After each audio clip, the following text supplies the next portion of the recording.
You wake up, you check your phone, and bam, you instantly feel like you're losing some invisible argument, right? Well, welcome to this explainer of the demon-haunted world.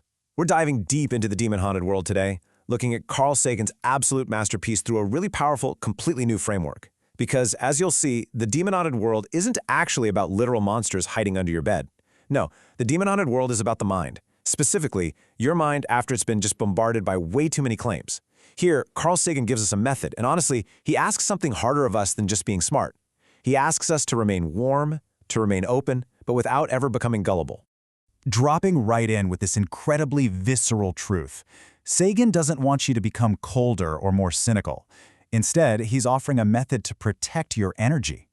Look, you might call it staying informed, right? But honestly, your chest probably calls it alarm practice. Because here's the reality slap. You're not actually losing to lies. You're losing to how exhausted those lies make you. It's that constant grinding friction of counterclaims, of forced certainty, of identity performance that just completely drains you.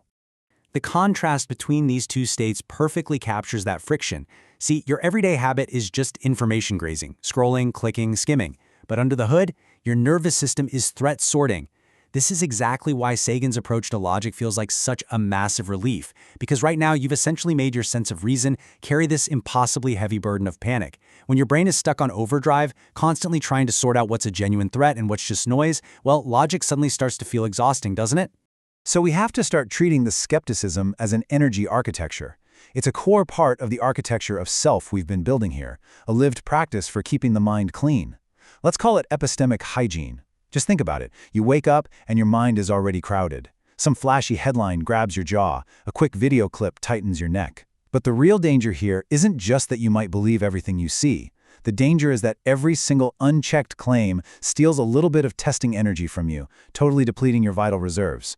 You really don't need more opinions floating around in your head. What you actually need is a reliable way to filter the noise, so that absolute certainty stops feeling like the only way you can finally rest. In the book, Sagan famously drops this gem. Science is a way of thinking much more than it is a body of knowledge. It's a rigorous, daily practice. You don't need to memorize some massive mountain of facts. You just need a repeatable, sturdy method to actually process the world around you. Now, as we look at the hidden costs of an unguarded mind, it becomes pretty clear that the exhausted thinker mistakenly treats volume as importance. They end up trading genuine honesty for mere access to information. Think about the contrast here. Pure belief says, just let me rest.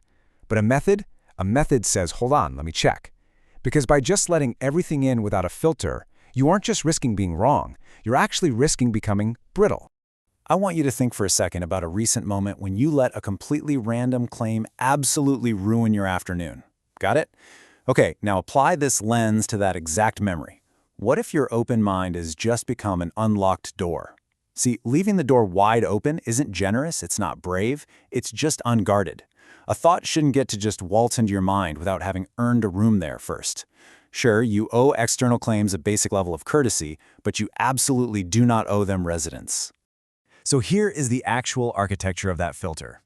It's a simple three-step procedure. Step 1, ask yourself, what would actually change my mind? Step 2, ask who bears the burden of proof? And step 3, what cost does this belief demand from me?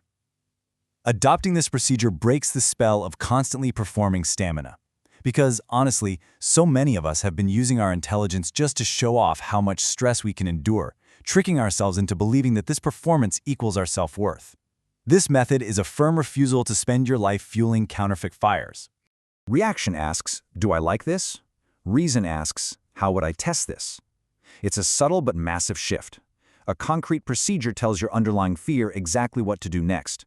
Literally, your pulse slows down. When a frantic, panicked question is met with a calm, steady method, your nervous system finally gets the memo that it's safe to stand down. And that perfectly brings us to the concept of falsifiability. For a claim to mean anything, it has to risk being wrong. Look, we all tend to stand a little taller around ideas that excuse our flaws or make us feel good, but that doesn't magically make those ideas true. If absolutely nothing can prove a claim false, then it earns zero right to guide your conduct. I mean, it might be beautiful poetry, right? Or it might offer some fantastic emotional comfort, but it is not reliable guidance. Not yet. Think about a core belief you hold. Just hold it gently in your mind right now, and honestly ask yourself, What specific evidence would humble it? What would actually prove it wrong? Because the claim that flatters you the most, that's the one that deserves the absolute hardest test. This whole method cuts so clean because it doesn't bother asking whether a belief makes you feel noble.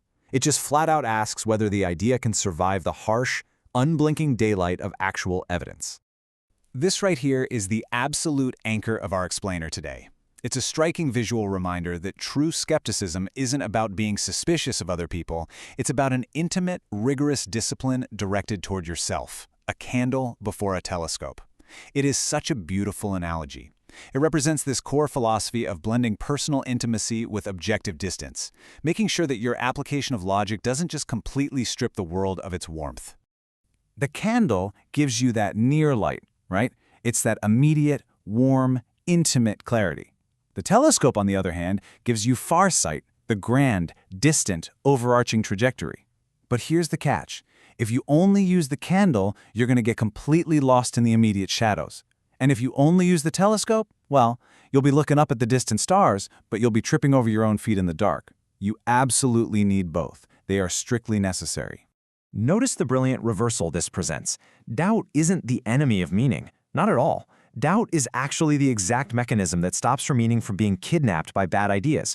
We like to call this wonder with teeth, because warmth needs structure and wonder needs standards. The old broken model of thinking basically worships being right at all costs. But this new model? It protects the process of becoming less wrong over time. A mind that is willing and able to revise itself is just infinitely harder for bad information to capture. This rule brilliantly shifts the burden of proof right off your tired shoulders, reminding you that the person making the claim is the one who always carries the load. Extraordinary claims require extraordinary evidence. You do not have to personally disprove every single wild out-there claim that crosses your social media feed or pops up in conversation. Let me say that again. You do not owe the world a courtroom trial in your own head for every passing thought. Which brings us to a concept we call attention custody. Your focus is not public property. It's just not. You must require relevance and solid evidence before you just give away your engagement to something. Simply pausing to ask why a specific claim deserves your precious attention, that alone hands an immense amount of energy straight back to your body.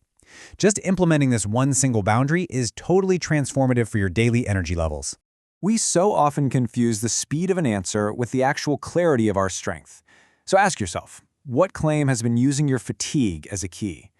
Seriously, the demons of our modern world, the engagement algorithms, the bad actors, the counterfeit fires, they actually need your exhaustion much, much more than they need your actual belief. Because an exhausted mind, that is a remarkably easily baited mind. The tension we all feel resolves right here. You can be completely open without being porous, and you can be incredibly firm without being cruel. The mistake was never that you cared too much about the world or about finding the truth. The mistake was simply caring without having a method. You can absolutely, passionately love the wonder of the universe and still fiercely demand evidence. Doubt doesn't drain the magic from the world, it drains the poison from your access to it. Logic isn't some cold cage built around wonder. It's actually the sturdy rail that lets wonder cross the bridge safely, stopping you from exploiting your own beliefs just to catch a break and get some sleep. Think about this architecture of attention. A claim must earn your trust before it gets your fear. It absolutely must survive your questions before it gets attached to your identity. And it has to deserve your attention before it gets to ruin your day. When you apply this, you stop using beliefs for cheap social status and you force ideas to truly earn their place in your mind. Doubt is disciplined care. So as we wrap up this explainer, I want to leave you with this. What unchallenged claims are currently demanding free rent in your body right now? It's time to take your power back today. Continue the internal transformation at upgowise.com.